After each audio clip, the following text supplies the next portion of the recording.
Levanten su Biblia bien en alto, expectantes, creyendo que Dios les va a hablar. Digan junto a mí, todos, a ver, esta es mi Biblia. Soy todo lo que dice que soy. Dice que tengo. Puedo hacer todo lo que dice que puedo hacer.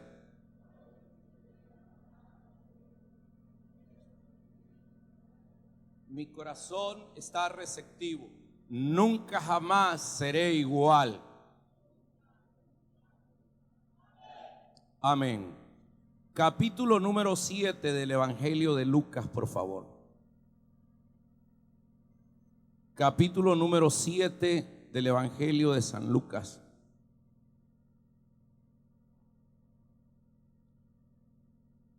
Quiero ser dócil al Espíritu con lo que ahora les quiero predicar, porque realmente no era este el mensaje que yo había preparado desde el día martes para predicarlo en esta tarde.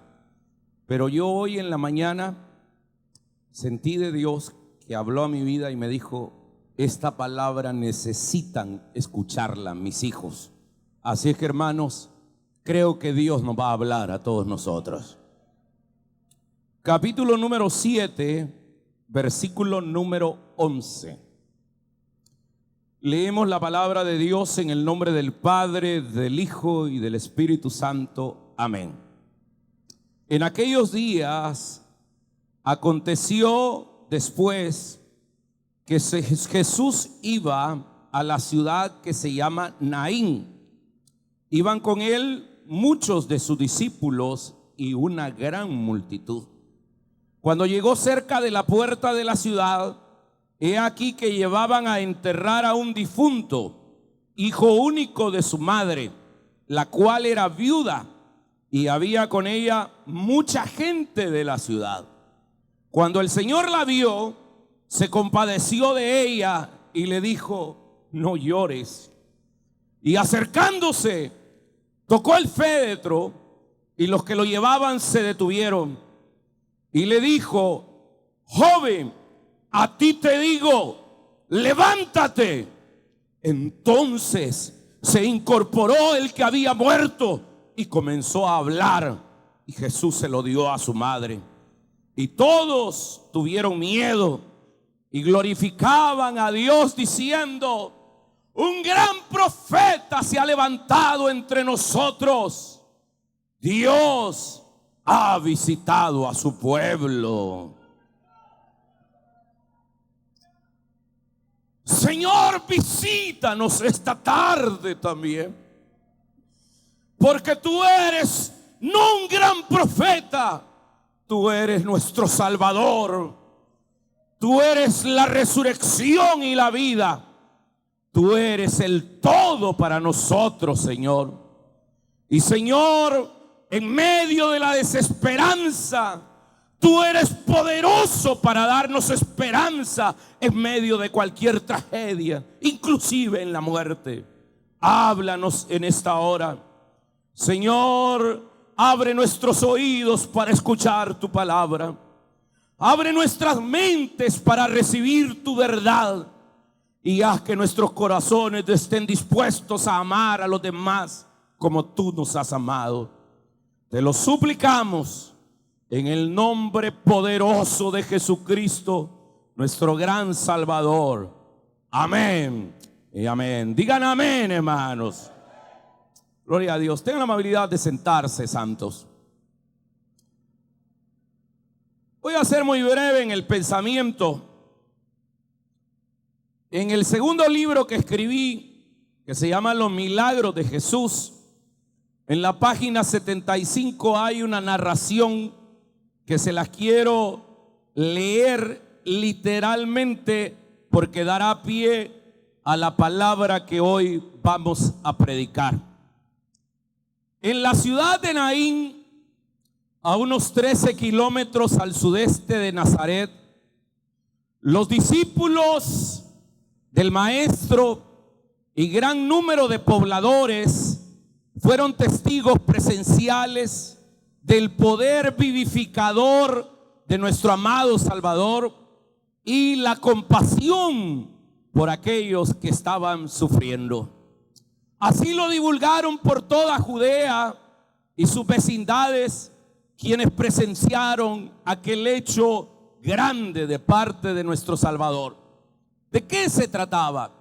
Una madre desconsolada, viuda, salía de la ciudad en compañía de numerosos familiares y amigos. Iba llorando lastimeramente la muerte de su único hijo, cuyo cuerpo estaba depositado en un ataúd, y lo llevaban a enterrar en uno de los numerosos sepulcros cavados en las rocas cercanas de esa ciudad de Naín. En sentido contrario, con sus discípulos y una multitud, iban los seguidores de Jesús, quien al ver la afligida viuda se compadeció de ella, le habló y le dijo: no llores. La mujer le contestó: ay, Señor, ¿cómo no he de llorar si mi único hijo, la luz de mis ojos, ha muerto? Jesús entonces, con misericordia, tocó el féretro y le ordenó y dijo: joven, te ordeno que te levantes. El muchacho se levantó de inmediato, apenas amodorrado, como saliendo de un sueño, y empezó a hablar inmediatamente. ¿Están conmigo, santos? Jesús lo tomó de las manos, se lo entregó a su madre, que lo recibió con mucha alegría y gesto de agradecimiento a nuestro Salvador. Y no solo le devolvió la vida de su hijo, sino la esperanza y el deseo de vivir. Le devolvió la misma vida a su hijo que había muerto. Damas y caballeros, el mensaje que hoy quiero tratar con ustedes es muy conocido.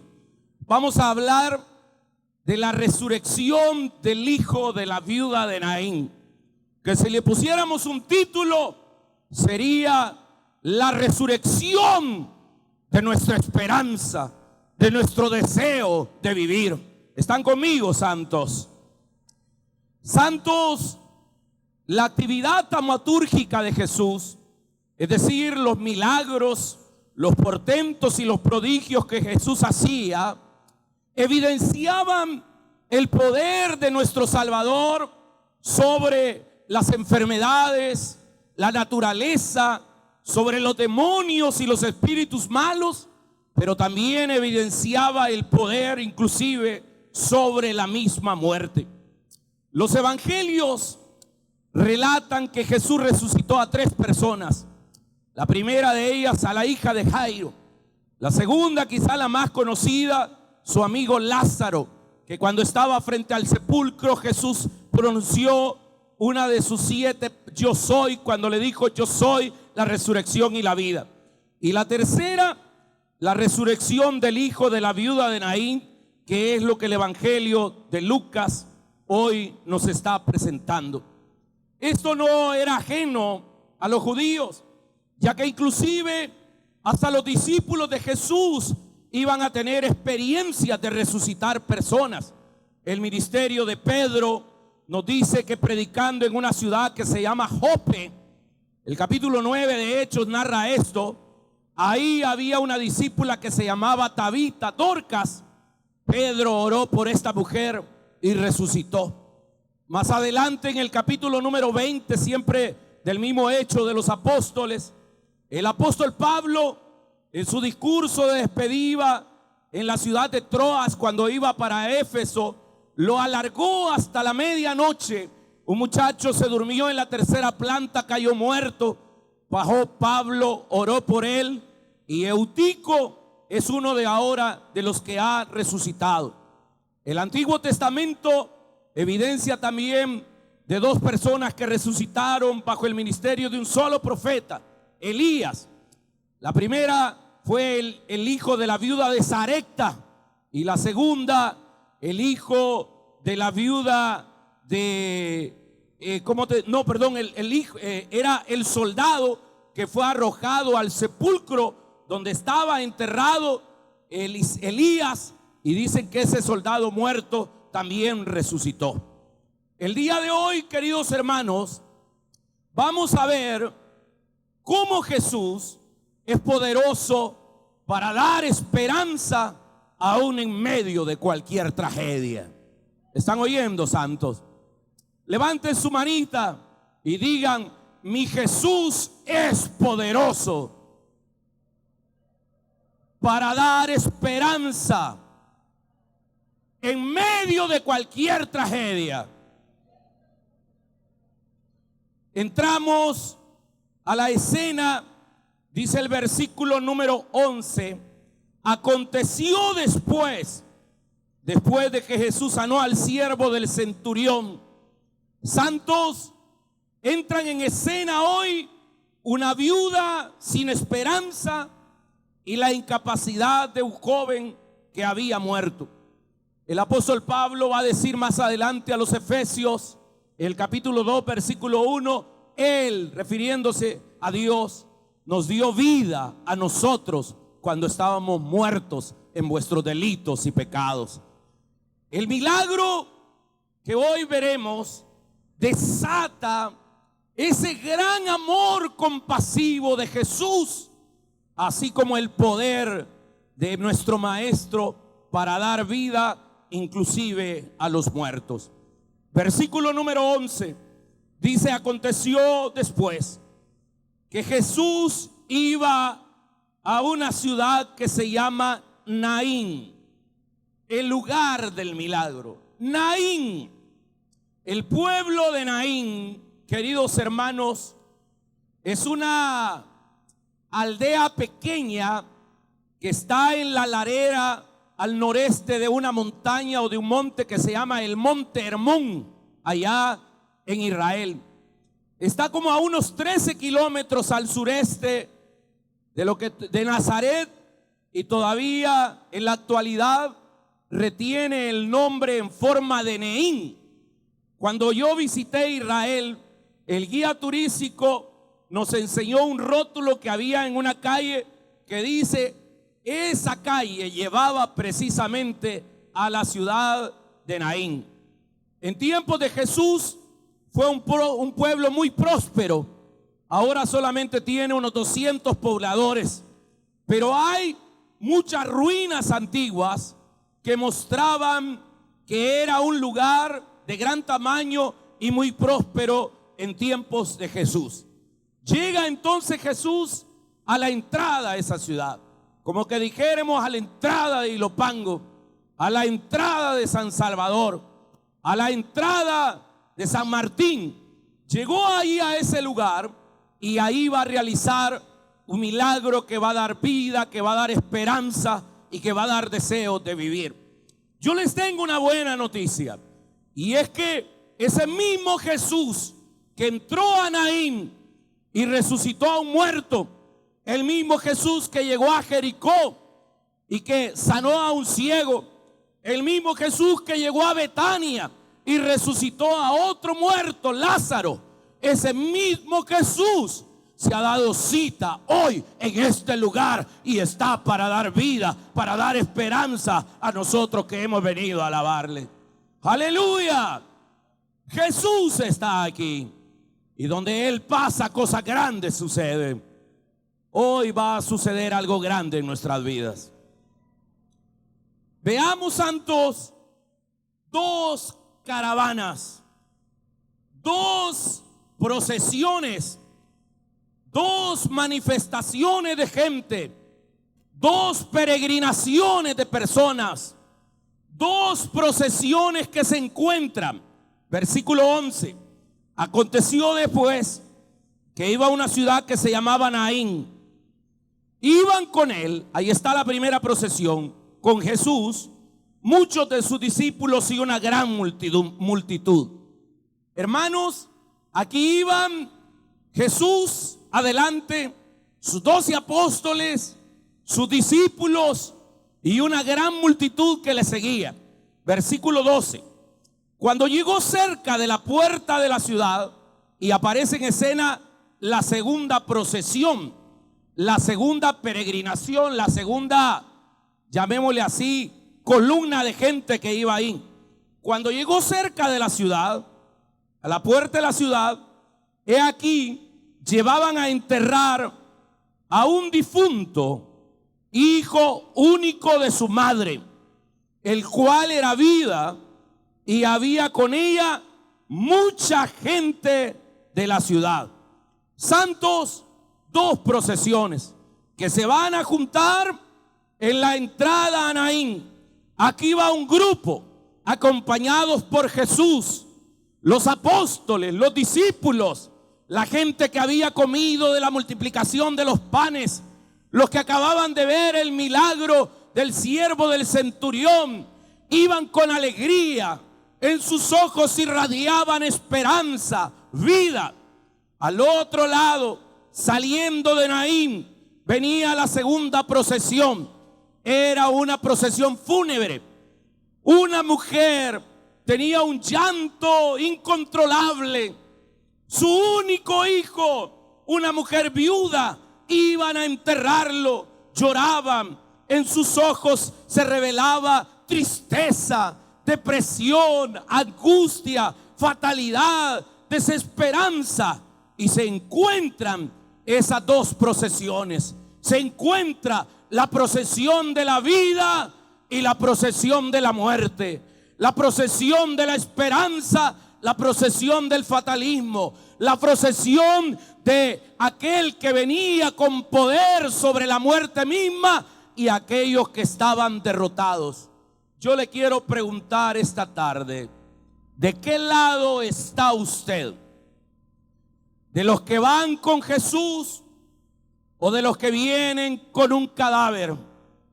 Usted camina con el Dios de la vida, rumbo al dueño de la vida, o camina rumbo a un cementerio. Santos, hay solamente dos maneras de caminar en esta vida. Una, los que caminan con Jesús. Esos que caminan con Jesús tienen características bien evidentes. Aquí van los discípulos, los apóstoles. Aquí van los que comieron con Jesús. Aquí van la íntima de Jesús. Aquí van los que van llenos de júbilo, llenos de alegría, de esperanza. Los que van irradiando gozo, paz y esperanza. Pero en la otra procesión, hermanos, los que van detrás de un muerto, esas personas son los que representan la viuda de Naín, que es una imagen de aquella mujer que en su pasado le había ido mal, porque había perdido a su esposo, no tenía sostén económico, se había quedado sola, no tenía nadie quien le amaba.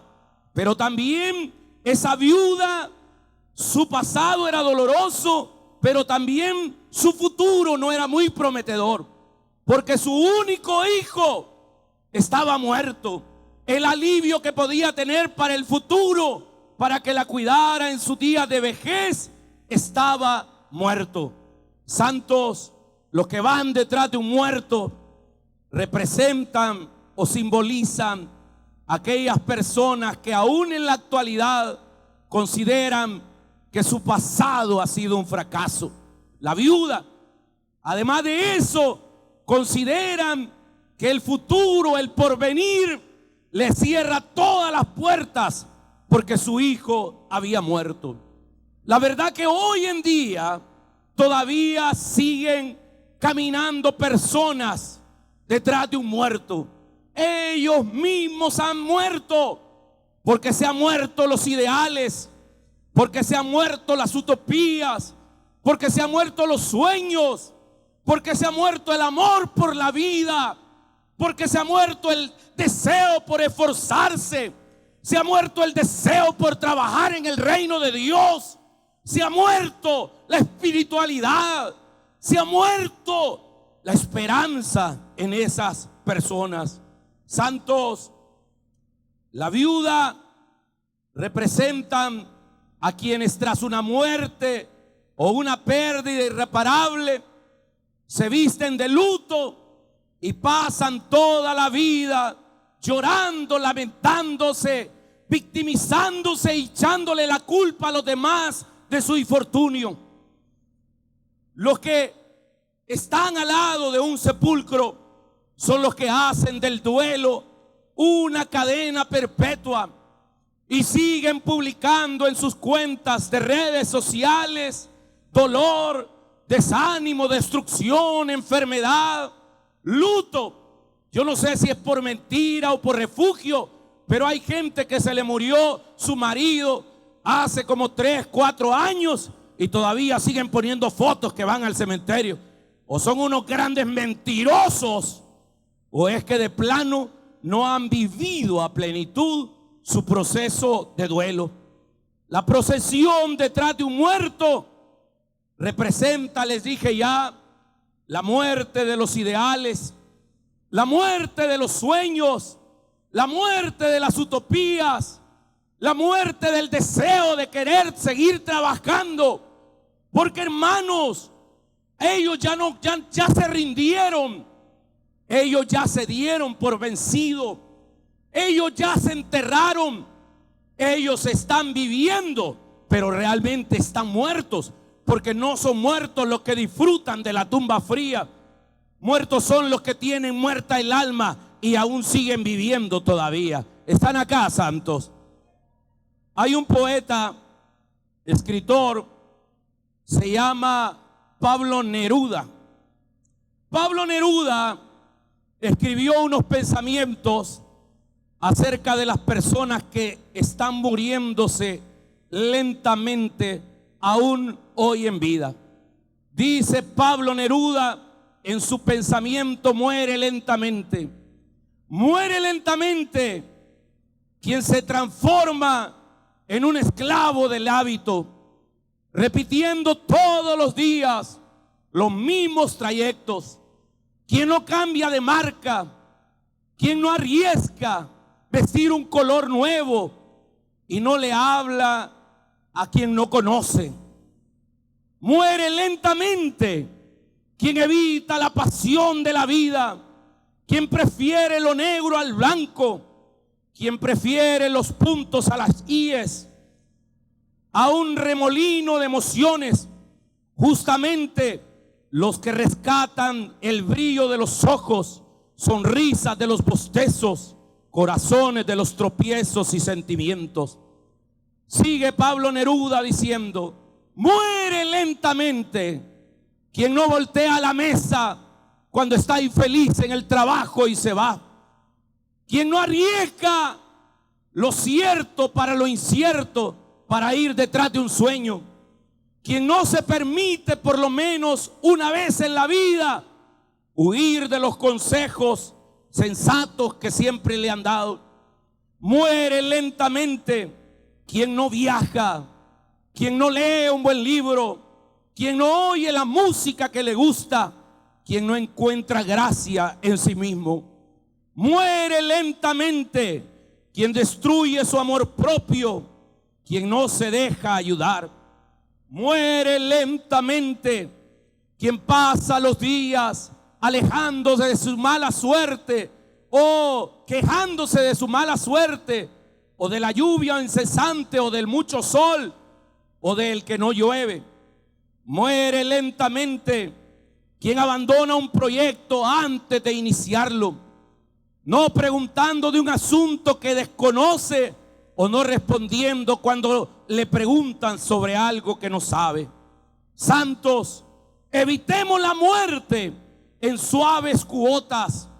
Recordemos que siempre estar vivo exige un esfuerzo mucho mayor que el simple hecho de respirar. Si tú caminas en esta procesión, en esta peregrinación de los que van aquí llorando con un canto fúnebre, quejándose, sintiéndose víctimas del sistema, de la sociedad, de la familia, de la pobreza o del gobierno, quien siempre anda buscando excusas para no hacer nada, quien perdió su ideal de vida, si va aquí porque su pasado fue doloroso, la viuda, y su futuro también por la muerte de su hijo, hay una buena noticia para ustedes esta hora. Dije, hay una buena noticia. Porque ¿qué fue lo que pasó? Y ahí viene el corazón del pasaje. Versículo 13. Se encuentran esas dos procesiones. Dice la Biblia, cuando el Señor entra en escena el Señor. ¿Quieren que les diga algo, hermanos? Todas las personas no estamos exentas de tarde o temprano querer tirar la toalla y sentir que no funciona o no nos ha funcionado la vida. Algunos tienen manifestaciones raras, querer huir del país porque el país no sirve. Hermanos, y yo entiendo, este país camina detrás del féretro. Hay 22 madres que van en esa procesión diariamente en El Salvador. Ya no es en Naín que perdieron a su hijo fruto de la violencia loca y fratricida de las pandillas y la violencia en El Salvador. Ahora ya no es en la entrada a la ciudad de Naín donde llora una madre viuda. Ahora es en la entrada a Popa. Ahora es en la entrada a San Bartolo, a Ilopango, a Soyapango, a San Martín, a Sonsonate, a Lourdes, a Quesaltepeque, a Zacatecoluca. Ahí siguen todavía esas madres llorando porque su hijo ha muerto fruto de esta locura de violencia. Pero el Señor no es indiferente frente a eso. Alabado sea el Cordero de Dios. El Señor no es indiferente frente a esa procesión. El Dios de la vida se va a encontrar con la misma muerte. El Dios de la esperanza se va a encontrar con la desilusión y el fatalismo. ¿Qué hace este Jesús? 5 cosas hizo Jesús y las hará hoy también con nosotros. ¿Están aquí, santos? 13. Cuando el Señor, lo primero que Jesús hace, la vio, nos mira. ¿Quieren que les diga algo, hermanos? El Señor no es ciego y conoce tu dolor, tu luto y tu situación problemática. El Señor la vio. A aquel que se le murió el deseo de luchar y quiere dejarlo todo, quemar sus naves e irse. Yo no lo culpo. Yo mismo viví esa experiencia. Yo me fui buscando el sueño americano. Duré poco tiempo porque no sirvo para eso. Pero hermanos, si yo hubiera leído esta palabra, yo me hubiera dado cuenta que todavía el Señor no ha quitado sus ojos de nosotros, hermanos lindos. Es que a mí nadie me ha visto, nadie me comprende, nadie me entiende. Pues tienes a tu Dios que te ha visto y te mira en lo profundo de tu corazón y mira tus situaciones. Alabado sea el Cordero de Dios. Aleluya. Número 1, el Señor la vio. 2, se compadeció de ella. La palabra compadecer quiere decir tuvo misericordia de ella. Se puso en el lugar de ella. Sintió el dolor de ella. Si tú estás acá y dices, nadie sabe cómo me siento. ¿Quién me ayuda? Porque todo el mundo me busca a mí solamente para resolverle los problemas. Pero ¿quién me resuelve los míos? Si yo soy humano también, si yo lo siento, pues quiero decirte que si el mundo no se compadece, es más, no busques que el mundo se compadezca de ti. El único que se debe de compadecer de ti es el Dios de misericordia que cercano está a ti, hermano. Cuando los demás se compadecen, lo hacen por lástima y después hasta te pueden criticar. Pero cuando el Señor se compadece, es porque te va a dar vida en medio de la muerte que tú estás llevando. Oh Dios, compadécete de nosotros. Hijo de David, ten misericordia de nosotros. Yo sé que nos está viendo. Por favor, haz resplandecer tu misericordia sobre nosotros, Señor. Si crees que estás solo, no. El Señor ya te vio en la entrada de tus problemas. Y el Señor se ha compadecido, porque misericordioso es Jehová, lento para la ira y grande en misericordia, dice su palabra. Gloria a Dios. Oh, sí. Tercero, cuando el Señor la vio, se compadeció y le dijo. Tercero, le habla. Primero, la mira. Segundo, no había tenido contacto de ninguna manera.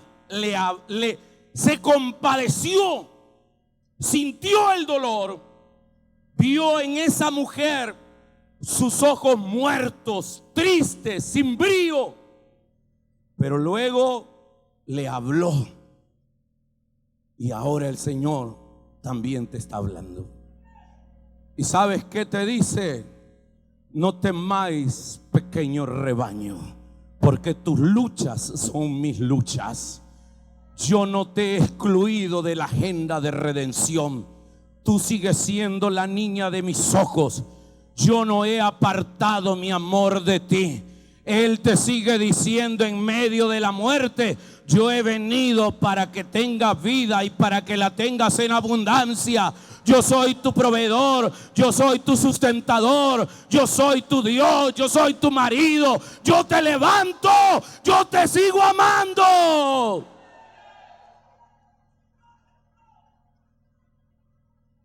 Háblanos, Dios, porque nosotros, tus siervos, te escuchamos con respeto y sumisión.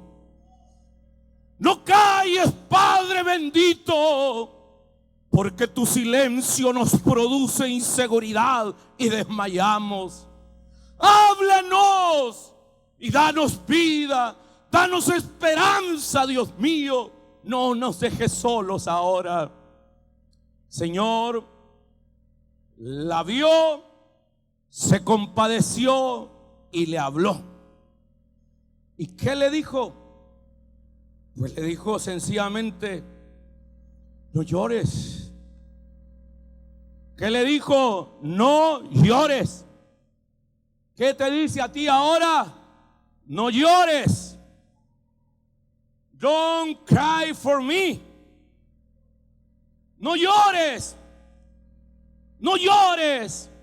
Es lo mismo que Jesús le dijo a las mujeres cuando lo vieron a él, que iba desfigurado como lo había visto el profeta. Mujeres, no lloren por mí, llorad más bien por vosotras y por vuestros hijos. No lloren, porque yo ya lloré por Jerusalén, porque vinieron los profetas y no lo reconocieron. Yo ya no lloré por mi amigo Lázaro. El Señor, cuando le dice no llores, no es que sea insensible y no es que usted no quiera que viva su duelo, sino que le está diciendo: no llores, porque tu lamento se convertirá en alabanza por lo que está a punto de suceder en un momento. Oh, no llores, porque tu lamento se convertirá en alabanza por lo que vas a ver dentro de un momento en tu vida. No llores, porque lo que ahora te hace llorar será motivo de acción de gracias y de testimonio el día de mañana. no llores, porque aquí está tu Señor para secar tus lágrimas. Y si vas a llorar, que sea a los pies del Maestro, porque el lugar más alto en que podemos estar es a los pies del Maestro, a llorar por su presencia, por su amor, por su gracia, su bondad para con nosotros.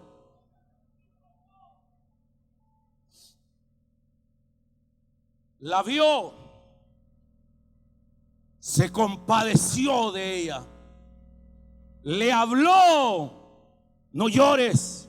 4:14, dice el versículo 14, acercándose, wow, lo cuarto que hizo, la vio, tuvo misericordia, le habló, y todavía algo más, que dice, se acercó.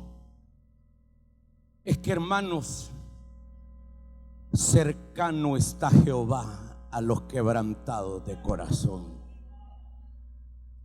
Tú no tienes un Dios lejano, hermano. Tú tienes un Dios que está cerca de ti. Pero mire, hermano, hay veces yo siento que Dios está años luz de distancia de mí. No lo veo, no lo siento, no está cerca de mí. No debes de sentirlo, porque independientemente lo sientas o no, Él está tan cerca de ti que está dentro de ti. Él está delante de ti, Él está atrás de ti, Él está dentro de ti, Él está en medio de ti, Él está aquí.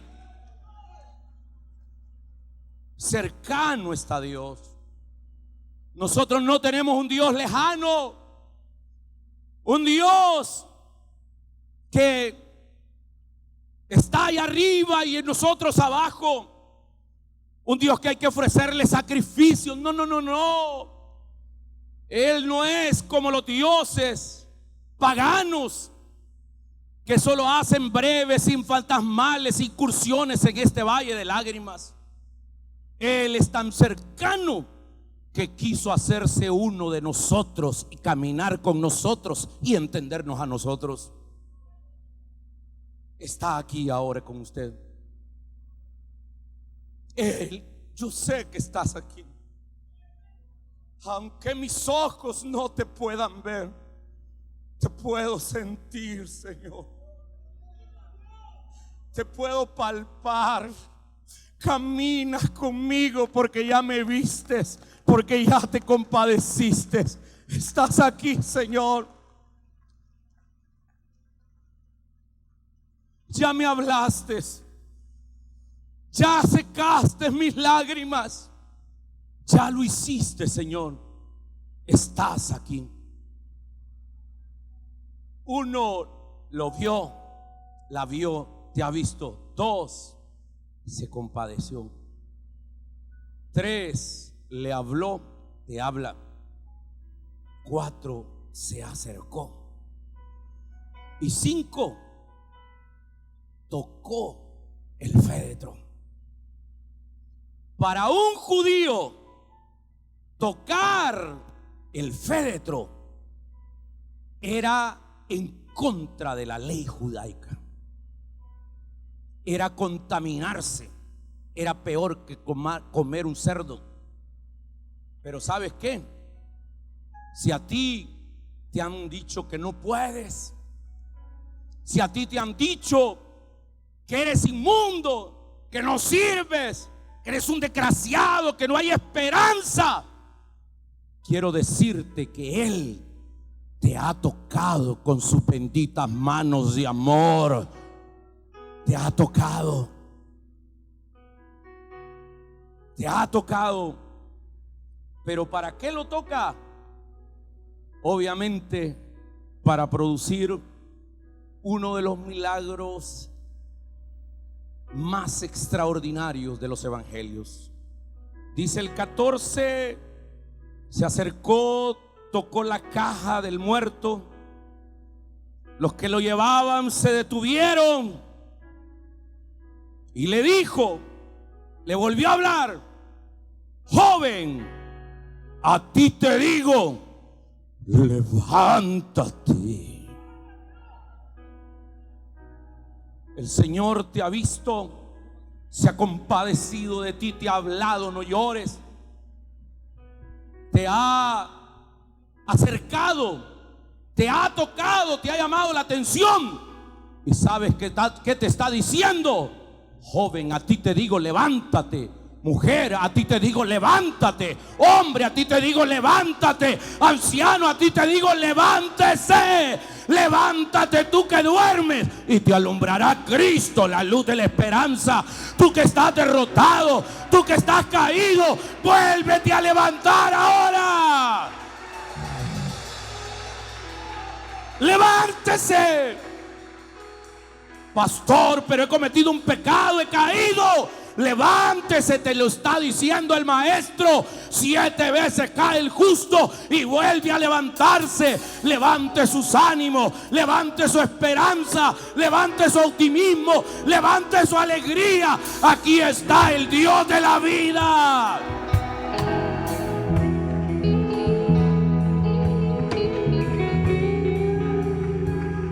Levántese. Pastor, ¿por qué está dándole falsa esperanza a la gente? No, yo no quiero ser profeta de muerte. Quiero ser profeta de vida. Yo no quiero ser profeta de oscuridad, sino profeta de luz. De hecho, dice el 15, entonces se incorporó el que había muerto. Se levantó y comenzó a hablar. Se lo entregó a su madre, le entregó la vida, le entregó la esperanza, le entregó el futuro, que es lo que Dios está haciendo. Algunos tuvieron miedo, otros glorificaban a Dios diciendo: un gran profeta se ha levantado entre nosotros. Pero yo creo lo que dice al final del versículo 16: Dios ha visitado al Tai esta tarde.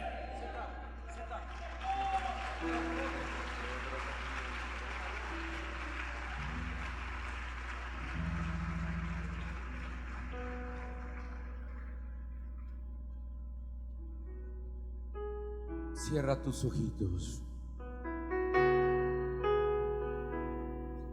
y dile con todo tu corazón: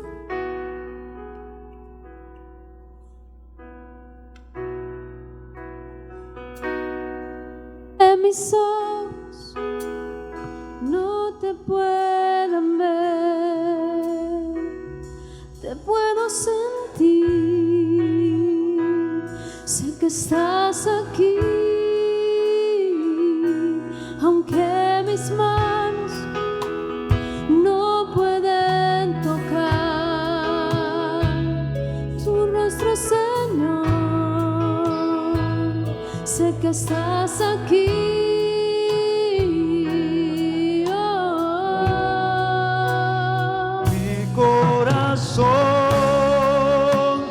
Puede sentir tu presencia. Tú estás aquí, tú estás aquí. Puedo sentir tu majestad. Tú estás aquí, tú estás aquí. Aunque mis ojos no te puedan ver, te puedo sentir, sé que estás aquí, aunque mis manos no pueden tocar tu rostro, Señor, sé que estás aquí.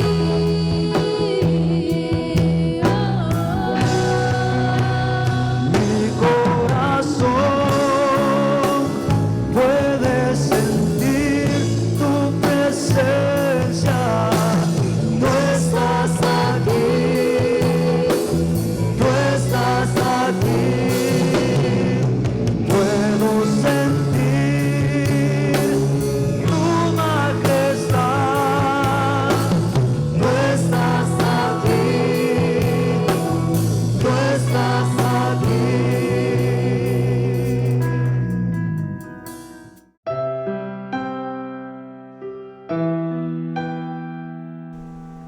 Hoy es el momento de hacer un alto y colocar los ojos al cielo. Hoy te invito a que entregues tu vida a Jesucristo. Él te ayudará a marcar la diferencia, pero ante todo a vivir la eternidad con Él. Repite esta oración conmigo. Señor Jesús, te pido que entres en mi vida y cambia todo lo que he sido. Hazme una persona nueva y diferente. Perdona todos mis pecados. Confieso que tú eres mi Señor. Escribe mi nombre en el libro de la vida. Gracias, Señor.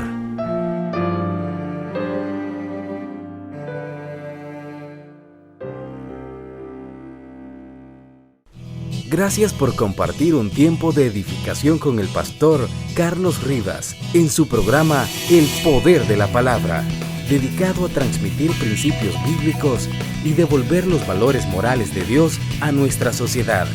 Si desea una copia del programa de hoy en audio o video, solicítelo por teléfono al 2233-7777, haciendo referencia al número que aparece en el desarrollo de esta conferencia.